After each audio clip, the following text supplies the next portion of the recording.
Zoophobia. Of all of Vivziepop's work, this was the one I've always been the least interested in checking out. I already knew it was unfinished and that was a big deterrent, but also it's super old. I am really not a fan of Viv's old art style. Mix that all together with the already confusing narrative that I know just from seeing it from a glance, and this one just never really jumped out at me. But something recently made me decide to give it a shot. During Has-Been Season 2, on Twitter, someone pointed out that Alistair was originally designed for Zoophobia. He was meant to be a sort of Shadow the Hedgehog-esque dark version of another character, Autumn. I found this very fascinating, so I figured I'd sit down and finally check out the comic. After all, it might not be that bad. Hell of a Boss didn't interest me, but now that I've watched it, I like it way more than Has-Been. And I'm burningly curious to see what Alistair was originally like, so I sat down and read all of Zoophobia.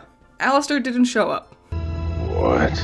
Yeah, so where do I begin? I already said Zoophobia is unfinished, but Viv also had a lot of posts or Tumblr blogs or something detailing characters and showed off future character concepts. So just because you read the comic itself, there's a bunch of extra information you won't get. Viv's Tumblr isn't around anymore either, so I don't even know where you can find all this extra info, except for the fandom wiki for Zoophobia, and I hate fandom wiki, legitimately one of the worst websites ever, a million stupid ads, it loads like garbage, frustrating to use, ugh. And even then, it's not like the wiki has all this extra stuff in one easy to find place. That's kind of the problem when you keep a bunch of important information out of your comic proper. Even if someone like me, who genuinely wants to engage with all of it, it's like impossible to actually do so. But I'm more compelled now than ever because I wrote this script like a month ago, and I had scheduled to record my audio for it today. And I sat down and I checked my phone, and apparently they announced Zoophobia is getting an adaptation? Like yesterday? Well, now I really want to read it. I can't find all the Tumblr posts though.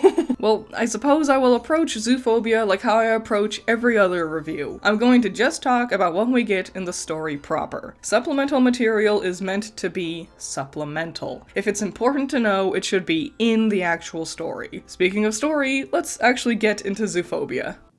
Would this make me a furry if I said smash? I had that dream again. It was so vivid this time.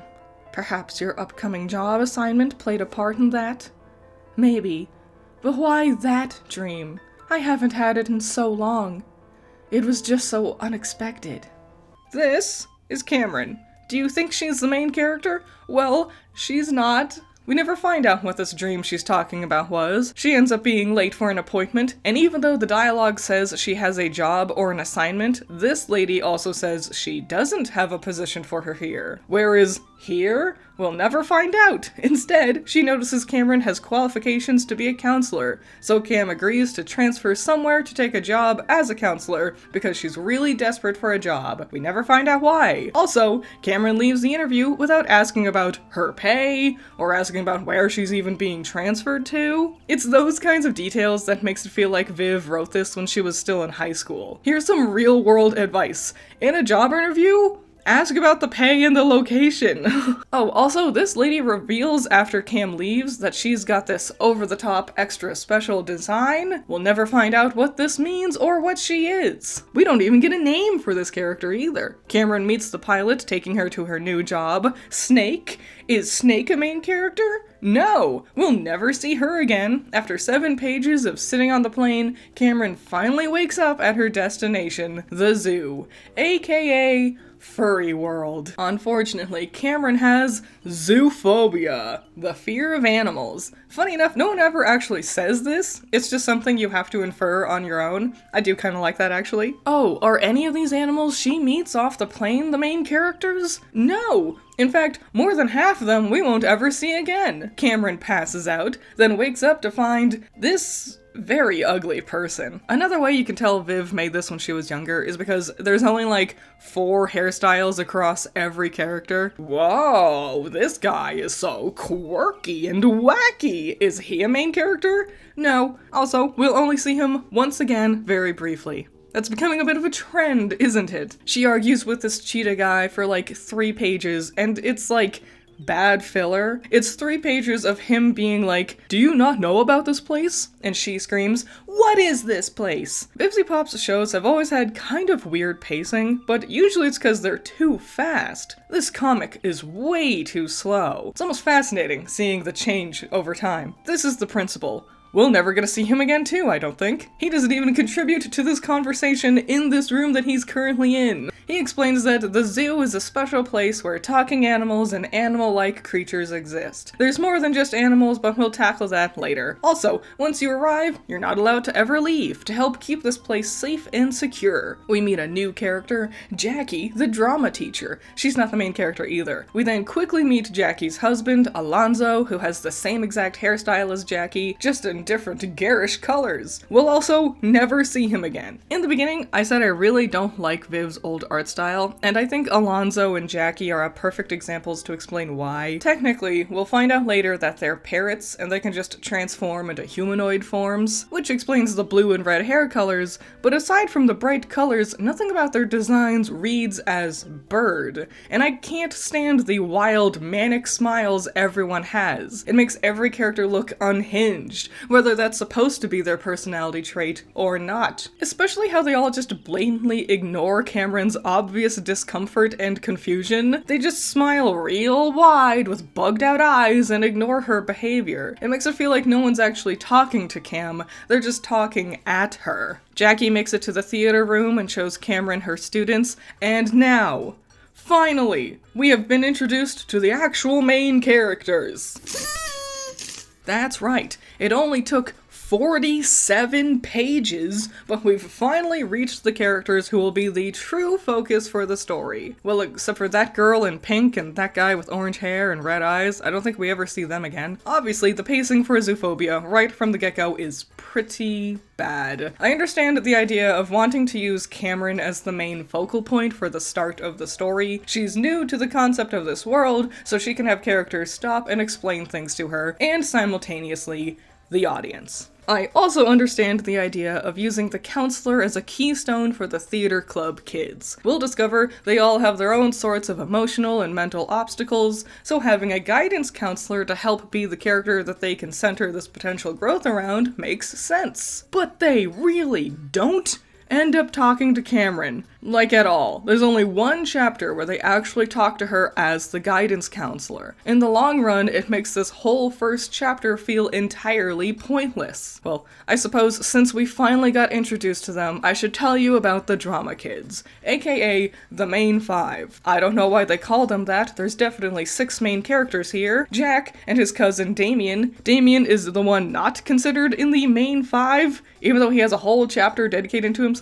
Then there's Vanexa and Spam. They get the least amount of attention. In fact, I don't think Spam ever even talks in the whole comic. Then Zill and Kayla, who are dating. I'm going to be so honest. Vivziepop's main character groups are just the same personalities over and over again. Zill and Kayla's whole character center around them being super in love. Their relationship is the only thing they focus on or care about. So just like Millie and Moxie, or Vaggie and Charlie. Damien is a chaos gremlin who goes out of his way to make others upset or uncomfortable, so just like Blitzo, or Alistair. Vanexa is the moody one who doesn't talk a lot, so just like Luna, or Husk. Spam is the lol-te-random one, so just like Nifty. And Jack is the one that's actually just nice, but gets crapped on all the time and gets hurt by outside forces outside of his control, so just like Stolas, or Angel Dust. There's more to them. Well, some of them, but we'll tackle those in upcoming chapters. First, I want to give some final thoughts on chapter 1. So,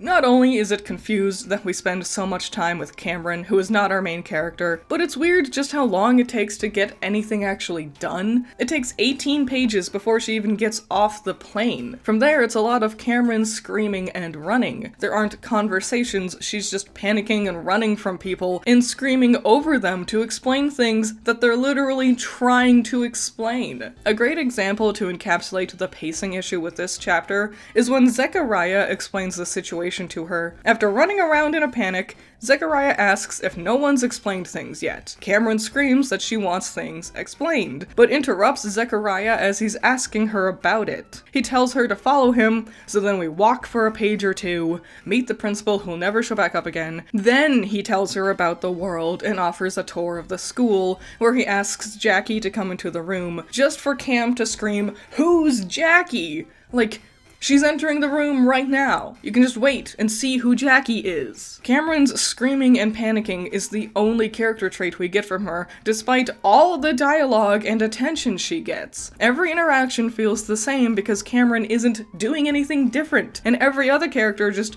beams ear to ear screaming at her. It doesn't really get me very excited about the rest of the story, that's for sure. Chapter 2 starts, and we reveal that Cameron is still freaking out, despite being here for 2 weeks. Cool. Okay, that's the end of chapter 2. No, seriously, it's 3 pages long, and it's literally titled Filler. So, okay, on to chapter 3.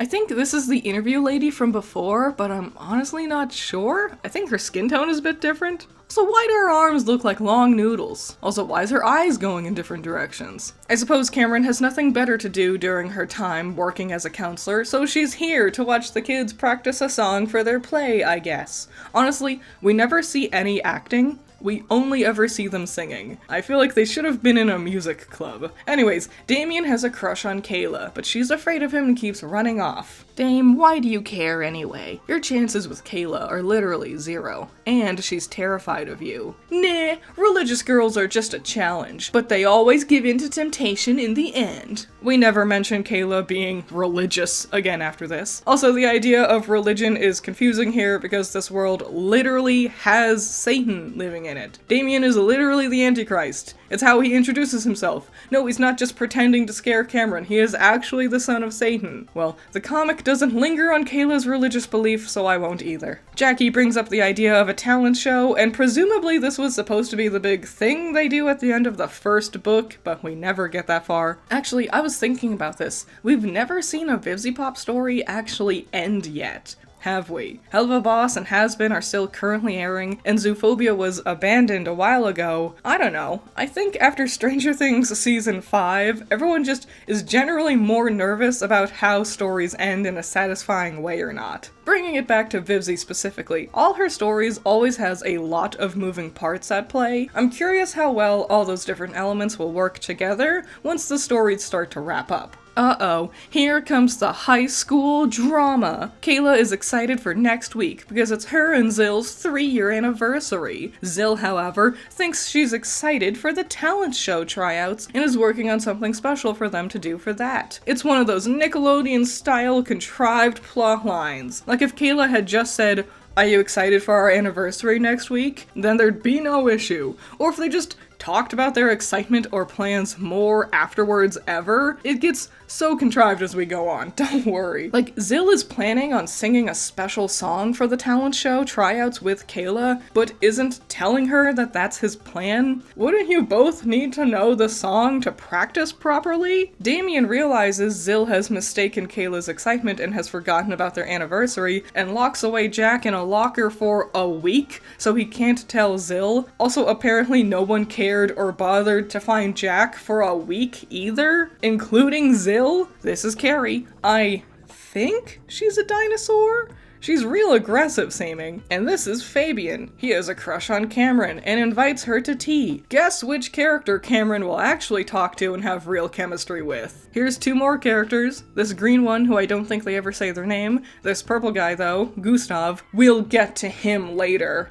If you know, you know. We get a quick moment with this girl named Mackenzie. She's human, but acts like a cat, and is really clumsy, and she gets so much more screen time than Vanexa or Spam, but she's not considered a part of the main 5 either. Vivzie has kind of always had this problem of not giving the real main characters enough screen time, huh? You'll notice the line art on Gustav and Mackenzie is completely different. That's because they used to have actually different designs, but Viv has gone back and touched up old pages to update them to match match their new styles. Also, she changed Gustav from Dutch to German for some reason. Also, originally, Gustav actually saw Mackenzie's act. He just didn't like it because it's not enjoyable or attractive, really implying Mackenzie was turned down for not being pretty enough. Also, apparently her name used to be Afghans? And apparently she used to be male when Afghans was the character. Based on the fact Gustav says, "he attacked me," in the new version, Gustav instead calls Mackenzie it. Which, real talk, all these changes makes Gustav come across as a real piece of shit. I know Gustav is a snake, but he looks much more like a humanoid Stolas than actual human Stolas. This is Sarah. That's her hair. The pink? It's not just those black spots, her hair is just dyed the same exact color as her outfit. Oh, right, the high school contrived drama plot. Dude, meet where? She told me earlier that she was missing the tryouts this year because today is your anniversary. It's just like, do they not see each other all day? I can't believe there was enough non-communication between these two where they'd really go a whole week without sorting this out beforehand. Also, why wouldn't she go to tryouts? Just because it's your anniversary, that doesn't mean you can't also do the other things throughout the day. Go and support your friends for the tryouts. It's so stupid. Zill, you know how hard it is to upset me. I could forgive lateness, but 3 years? And you forgot? This upsets me. Am I the only one who thinks being upset about forgetting your anniversary is stupid? Maybe it's because I always already have trouble remembering days anyway, but I'm like, if it's important, please remind me. And then Kayla gets so unreasonably angry about it. Like, these two have been hyper in love nonstop, and he just forgets one anniversary because they can't communicate with each other, apparently. They've been together for 3 years. If you think the metric of someone's love can be measured by one day of not remembering your anniversary, then I think your relationship is already in shambles. Like, every other instance of love and support doesn't matter anymore? Really? I hate this trope that anniversaries or birthdays are this silent quiz you need to spring on your partner. Remembering dates on calendars is not a sign of a healthy relationship. Clear communication is. We get derailed for a bit while Cameron and Carrie bond a bit over the fact both of their mothers are dead. Fun. Then Carrie tells Cameron Fabian is bad because he's a tramp.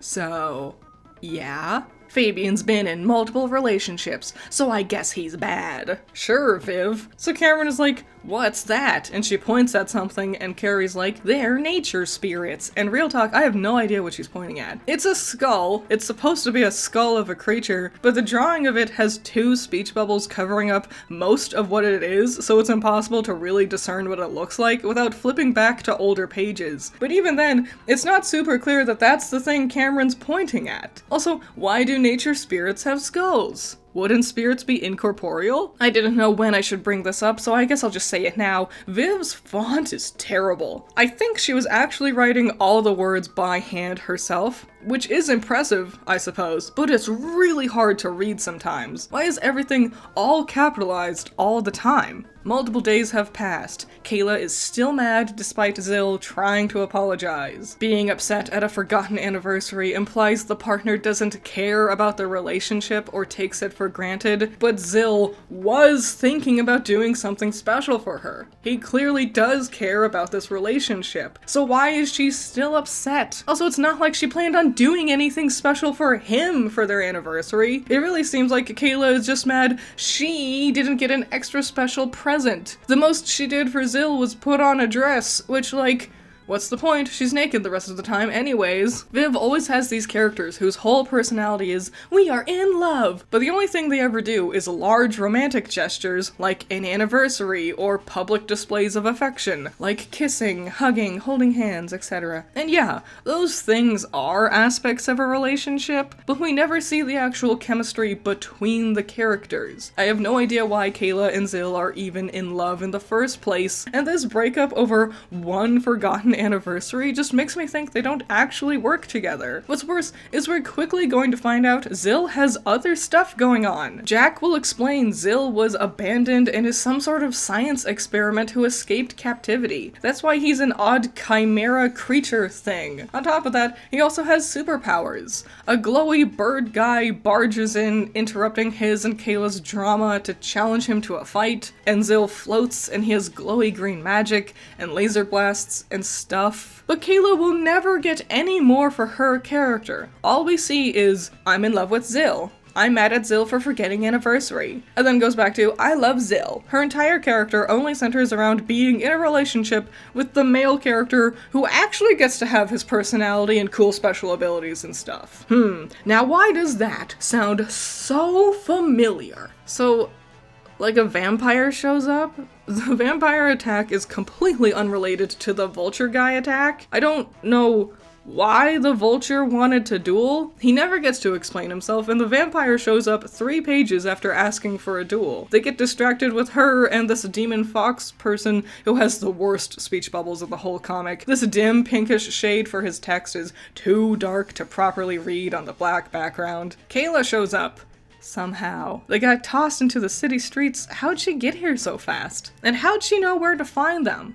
And to bring her sword. Zill leads the vampire back to the school where Carrie steps in to help stop it. You know, for being a vampire, this thing sure doesn't seem to have fangs. Gustav looked more like a vampire than this thing does. You can watch as the vampire's hair gets shorter and shorter as the pages go on. Also, she and Carrie have the exact same hairstyle. And basically the same face with their jagged mouths too. They seriously look like they could be related. Like, remember how Alistair is supposed to be the Shadow the Hedgehog version of some other character? It's like that.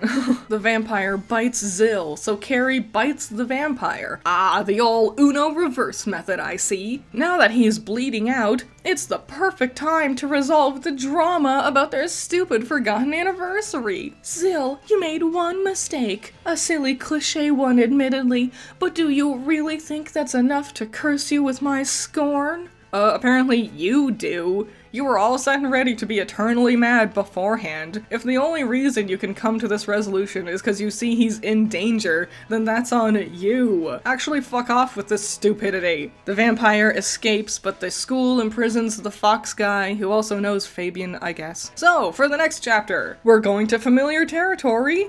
Hell! There are no friends in hell, Vincent. Honestly, it really feels like we've suddenly been transported to an odd corner of Has-Been Hotel or Hell of a Boss. Instantly they start talking about demon gangs, counting souls, etc, etc. Remember how Damien is the Antichrist? Yeah, we're actually addressing that now. Being in hell means we get a bunch of new characters suddenly thrown at us. This blue guy, Styx, like the river. Get it? Tenta, who's a big boobed lady, who's really just a lazy copy of Jessica Rabbit, and Lucifer. I mean Satan. I mean, when Viv wrote this, she didn't know that those were 2 different guys yet. It's not just Damien's royal babysitters and family, though. We also meet other friends Damien apparently has. Sarah's back, but also there's these 2 gray fox twins, Glasses Kid, and Addison. Don't worry, we'll get to Addison later. If you know, you know. We see other hell folks, including this lady who's just Rosie.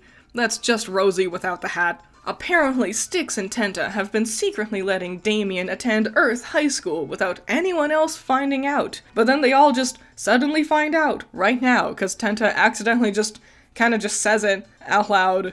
Real smooth, guys. The duo go out looking for Damien, along with these other escaped hell freaks who went off to look for Damien too. Listen, I know it might be a little overwhelming that we've thrown like 7 new characters on you very suddenly, but first, we should actually go back and interrogate that demon fox from last time. Who is this woman? Last time, we also introduced a real school nurse. What was the point of Cameron running around meeting everyone in Chapter 1 if we're not going to see all those characters again? So instead we just introduce random new ones, who also vanish after their first introduction. I've been here 3 whole weeks, and no one has explained to me exactly what's going on here, what this place is, what's it called. I know you guys are trying to keep me from getting scared, but I've had it with being confused. Yeah, maybe we shouldn't have waited until Chapter 4 to finally explain the premise of the comic.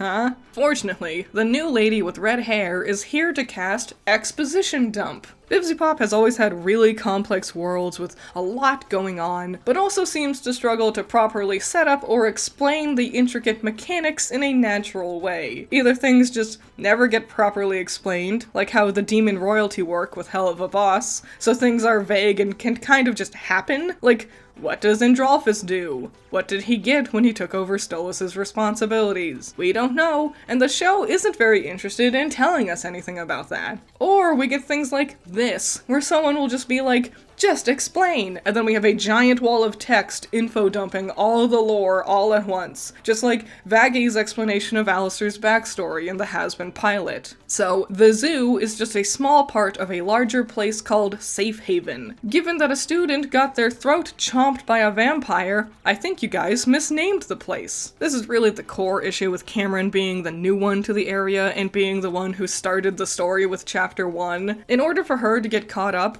we have to drag our focus away from the characters who are actually doing things. We can't watch Zill fight a vampire. We need to go and establish that nature spirits exist, and the technicality of vampire bites. We can't watch the demon royalty chase each other down. We have to drag ourselves over here with Cam to learn about the basic world building. Cameron exists as an interruption to lore dump, but never gets to actually engage with the characters who are actively doing the plot lines for the chapters. So the other characters never get the chance to slow down and talk because Cameron's scenes already do that. But Cameron can't get the chance to engage with the action because the other characters are already doing that part. So it ends up feeling very clunky. There's 7 districts with pacts and spells or something. Each one has different things going on. That's why it's not just furries and animals, but also demons and vampires. The pacts are supposed to ensure the dangerous stuff stay out, but the vampire presence suggests something has gone wrong. The demon fox guy says they don't know how they made it into the zoo. According to him, he and the vampire just fell asleep somewhere else, then woke up in city limits. Also, demons aren't allowed.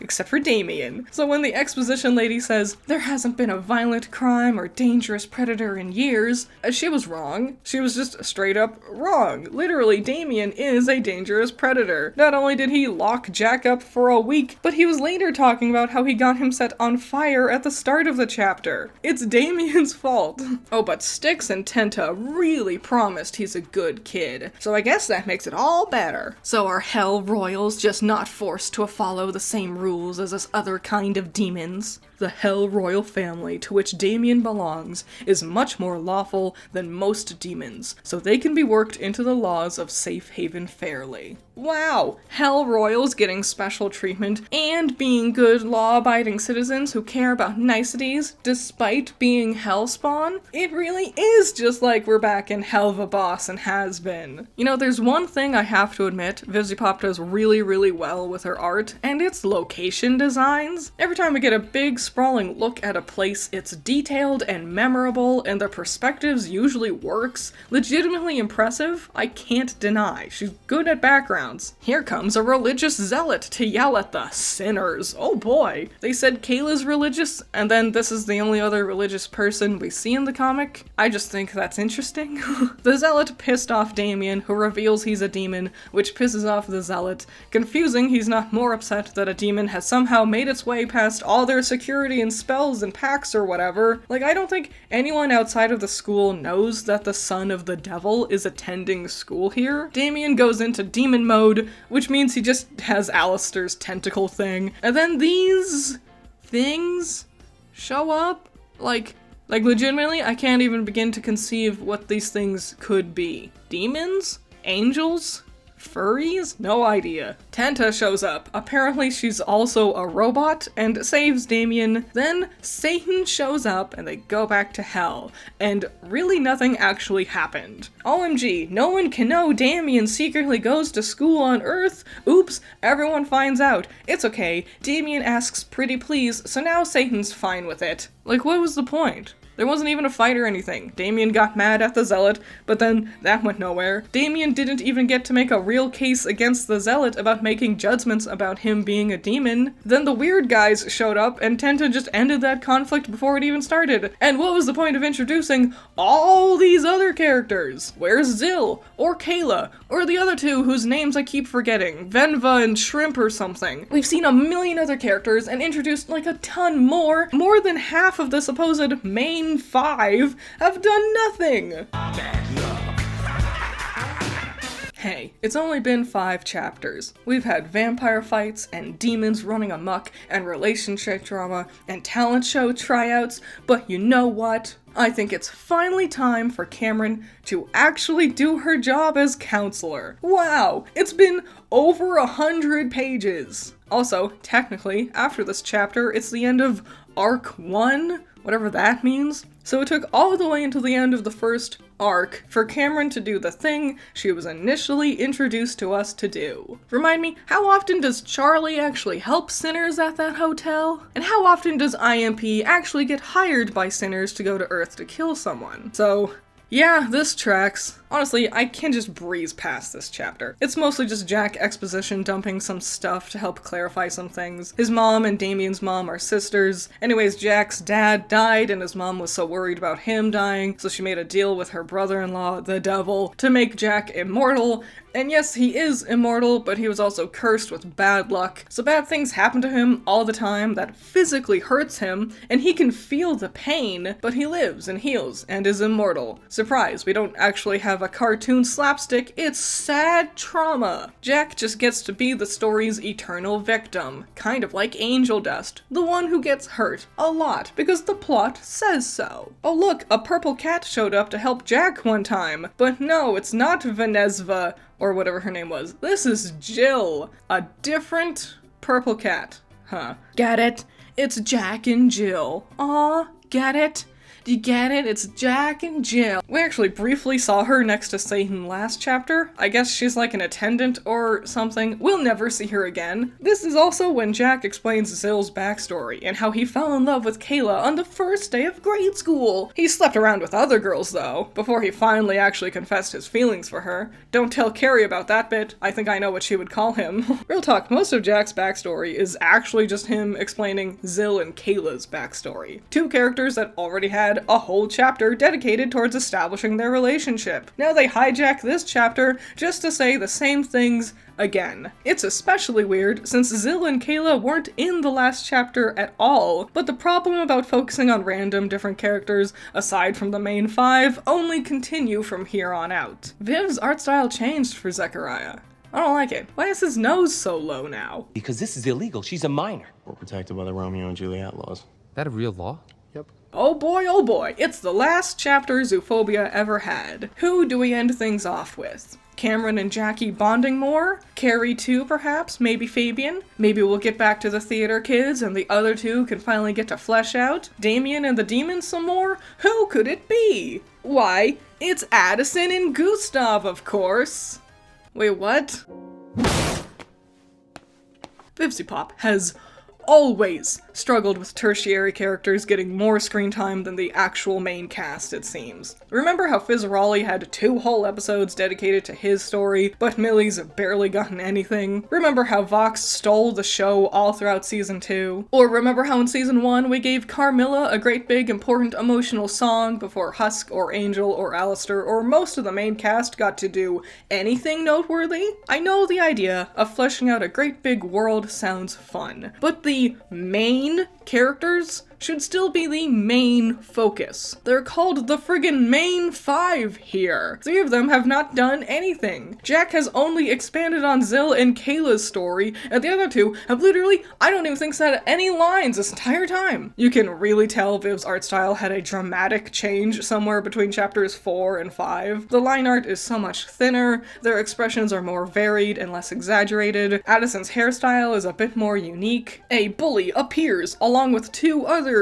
people. I think they're twins. There's actually like a lot of twins in this comic, actually. They vanish after this anyway, so it's not like it matters. Like most characters, they just go away and never come back after their first introduction. And finally, it's time. Autumn is here. Do you remember that this was the whole reason I wanted to check out Zoophobia in the first place? Way back in the beginning of this video, I said I was surprised to hear Alistair is a dark variant of this character, Autumn. Autumn's been in the background a few times, but this is the first time he's actually front and center and speaking. I finally made it! Who would choose to bully the Antichrist? Like, he has superpowers and is literally floating with demonic ability. Why do some people wear clothes and others don't? Like Zill and Jack, they don't wear anything, but others do? It's even more confusing in the animated thing Viv made a while back. Everyone was made to be more animal, rather than what we see here with Autumn being half human with some animal features. But they kept the clothes the same, but the main five are still running around without anything? The inconsistency bothers me. Fine, just stop harassing others. At this age, you should be more mature than that.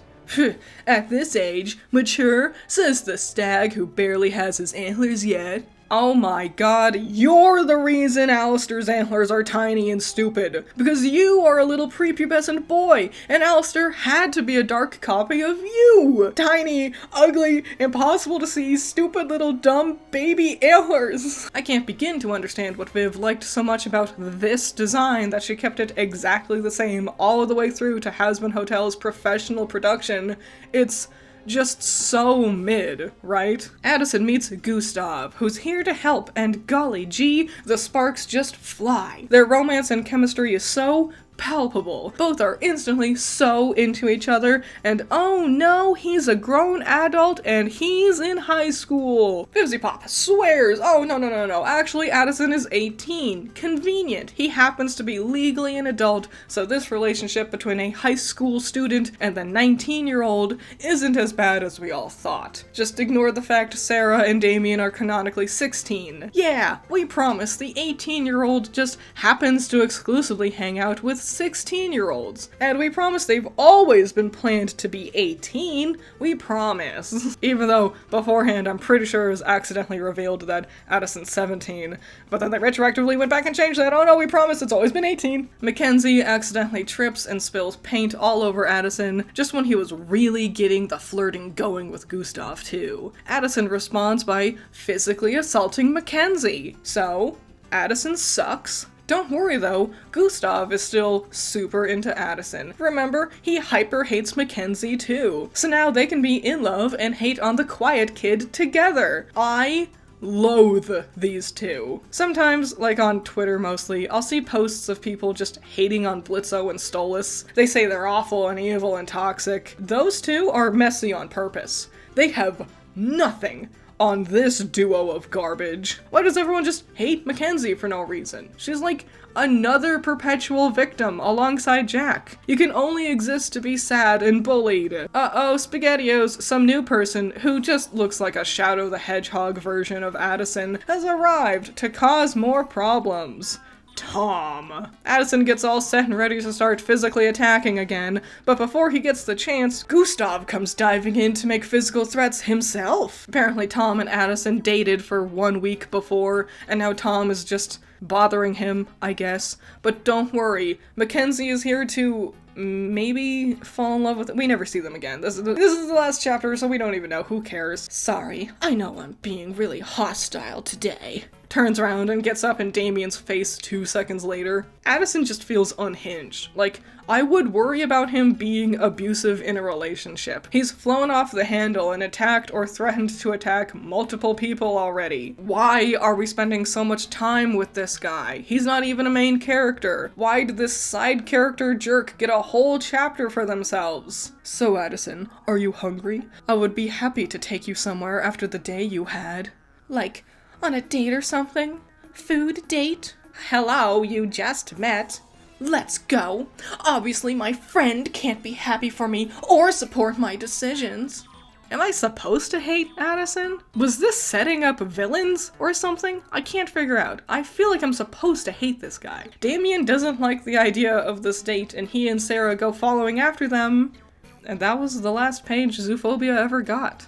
That's all, folks. So, Zoophobia is bad. Like, it's just not very good. I'm sorry. Each individual chapter feels completely separate from every other chapter. It feels so unfocused. We barely even have the main characters, and most of them vanish by the end. You don't see any of the main 5 or Cameron at all in that last chapter. Were we supposed to just start following new random characters every new chapter that came out? Like an anthology series or something? If that's so, then why are these ones called the main 5? It feels like Viv just picked a background character whose design she really liked and just wanted to do something with them from now on. It feels like Viv lost interest in her plotlines as the story went on. Like, initially Cameron was supposed to be the main focus, her and the rest of the faculty, but then she thought the drama kids would be more interesting and entertaining and focused on them. But then the demon world stuff sounded more fun, so she focused on that. But then people complained it wasn't about Cameron anymore, so she begrudgingly dropped a chapter of exposition dumping, then jumped over to the new topic that interested her. Another relationship drama thing. It makes it really hard to get invested in the story, because the comic itself doesn't even care. We never went back to the imprisoned demon fox, or the vampire that got away. We never went back to the talent show. Characters come and go, and it also makes it hard to really get invested or attached to anyone. Jackie vanishes before the vampires showed up. Damien's 2 extra twin friends are suddenly just gone, presumably to save time drawing the pages. This is like the antithesis of setting up a story. Nothing that gets introduced to us ever matters in the long run. Why'd we stop to introduce Jackie's husband if he's not important? And that's the thing. Several pages will get dedicated to these characters or moments, and then they never come back, making it feel like a waste of time, both for me, the reader, and for Viv as the artist. Does Zoophobia have potential? Sure, but I'd be lying if I said this really grabbed me. There's no plot. Like, what would the end of the story's twists and turns be about? Damien and the royal demons? The vampire lady making a comeback? Maybe that weird woman from the start who sent Cameron here in the first place? Addison's love life? The talent show? I don't know. There's too many characters and it's overwhelming in a world that's already designed to be overwhelming. The characters we do spend time with are not likable, angry, or screaming, or just sad and stuck on repeat. The art eventually got real nice for that last chapter, but it starts out really rough. Zoophobia is a fascinating relic, truly the concept of Tumblrland at its core. Just a dumping ground for any and every OC idea you could possibly think of. You like animal characters or half animal characters? You got it. You like demons? You got that too. Magic and spellcasting? You know it. It's style over substance. Hazbin Hotel and Hell of a Boss are so much better than this. I don't ever want to see someone say Viv hasn't grown as a storyteller, because wow, this is just, it's garbage. Hazbin and Hell of a Boss might have their issues, but at least it has compelling stories, with a somewhat steady cast and much better designs and storytelling. I have newfound appreciation for these stories. It's crazy. But this isn't in my script because I told you I found out earlier today they are going to be adapting Zoophobia into an animation. I'm very curious. Based on the one animation we did get, the Bad Luck Jack one, there was already big changes happening with the designs. I'm curious how Viv and her team will approach fixing this. Like, certain things definitely have to change, right? There are certain characters, designs, or elements that clearly got reintroduced into other characters. There's a lot going on, and we could trim the fat and like better establish things and tie the stories together better, fix the pacing a lot. I don't know. Like I said, there is potential, but I think the final product of whatever this animation is going to look like is going to look very different from what this comic is, which I am very intrigued by. I guess we'll have to wait and see when it finally comes out, though. Extra special shout out to my $50 patron, Just Some Major. Aren't they just lovely? Just in general, a lovely person. Shout out to my $10 patrons. You're all amazing. Andrew, Valhalla Knight, Chamomile, Classy Critic, Genital War Thunder, Jake, Amber, Scaring Crows, Messiah, Jacob, Ben's Sketchbook, Lucien, Wild Pilot, Bunkin Duncan, Hoodie Angel, Ranger, C1 Trooper, Ruby Rune, Lava Rose, Unspoken, Tyrene, Thanos, Pandemonium, Peter, Agiri, Eden, Silverheart Soul, Doki Pokey, Zappy, Wolfgang, Philip, Lollaroni, Marie, MD, Nerf Ned, Video Gamer, Middle Coop, Vermithor, card creates, and cat with a knife. So, what do you think? The comic is all over the place. It's impossible to really summarize it in a succinct way because, like I said, every chapter is wildly different from each other. The thing that truly does annoy me, I like the idea of an anthology thing where we bounce around to other characters, but the thing that annoys me is we bounce back to certain characters too regularly. Like, we spent, 2 chapters talking about Zill and Kayla, and it's like, well, why are we back with them? Why not some of the others? But anyway, the thing that really annoys me is the many, many side characters. It's the chapter with the demons. We just dump, suddenly 12 new characters on us, and then they don't do anything, and they don't really get to come back or have much personalities or whatever.